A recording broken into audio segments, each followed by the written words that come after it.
Welcome back to the Psychological Paradigm Shift podcast. I hope you found the last episode informational and helpful. I'm Ed Rieger, your host. People have told me to explain who I am as part of the introduction. I am the creator of the Psychological Paradigm Shift movement. You can find the entire layout of the movement on my website, psychologicalparadigmshift.com. On the website, you will learn what the mission of the movement is, the books that I've written, the books that I'll release here in the future, and you'll be able to follow my political activities when we launch.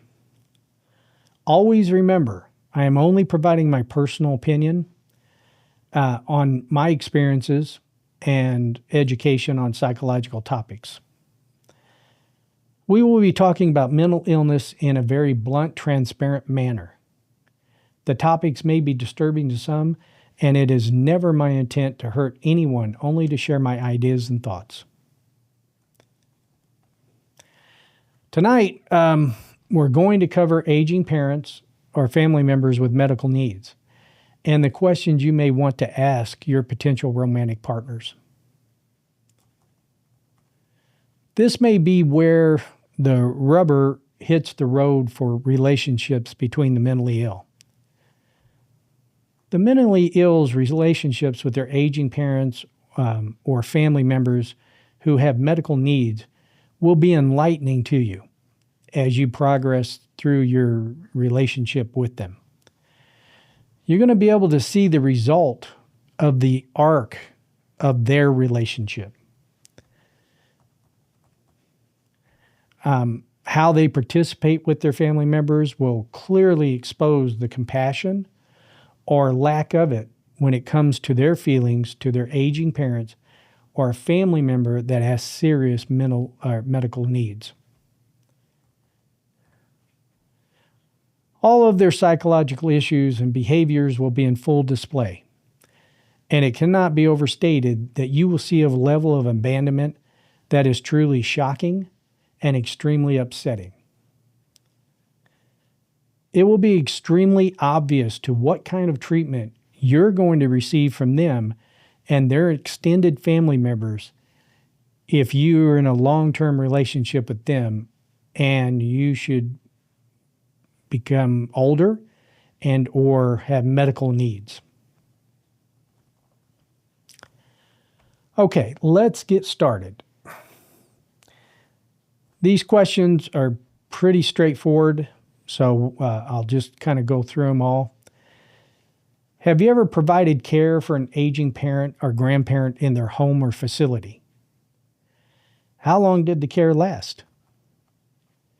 Did you and your siblings take the aging parent into your home for the care?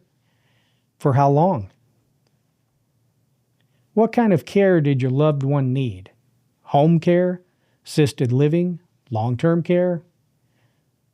Were you the main caretaker, or did your siblings participate? Did any other family members participate? Uncles, aunts, grandchildren, anybody? How often did siblings and other family members participate in that care? How was the care paid for? Did you and your siblings agree when it came to finances? Why not? Did your siblings not participate with your parents' care because of something that was wrong in their relationship with the parent? Or were your siblings just not concerned? Have you or do you have a family member that has serious medical needs? Do you participate in their care? How often do you participate in their care? How do you participate in their care? Do you ever visit with them? When's the last time you visited with them? What did you do with them? Did you play cards? Knit? Play Monopoly? Anything? Do you ever take them a meal? Do you ever call them to comfort them? How often do you call them? When is the last time you called them? If your family member was terminally ill, did you participate in their final days, either at home or in the hospice? How long did you participate in their care? What did you do for them in their final days? Did any of your siblings or other family members participate with your loved ones during their final days?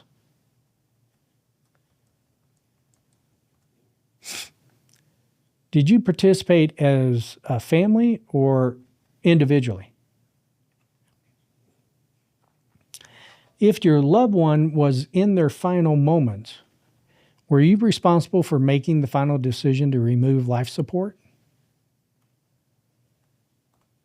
If your loved one was in their final moments, did your family participate in the removal of their life support systems?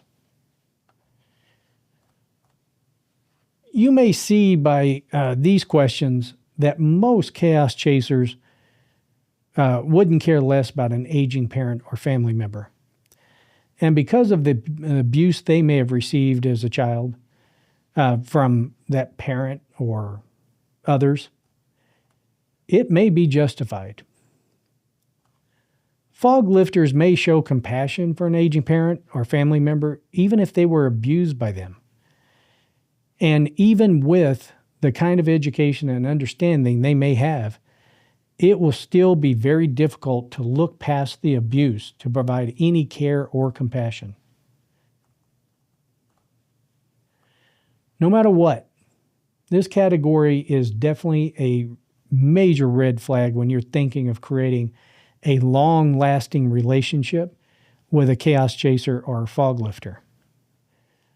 It's part of your relationship that you're really going to have to consider, that if you do get romantically involved with folks who have psychological issues like this and other issues, and their families are not connected normally, that these experiences and timelines that you're going to be living through, you're most likely going to be doing it by yourself. So I would take these questions very seriously when talking to a potential partner. Okay, let's end here. Next week, we're going to cover final arrangements. I want to thank you for sharing time with me tonight. I hope this information was helpful to you as we progress through our psychological paradigm shift. Remember, you can go to the website, psychologicalparadigmshift.com, and I will post any updates when I have them. And you can sign up to receive future information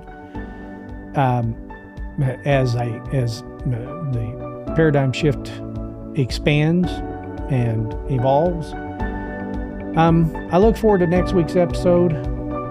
Take care of yourselves.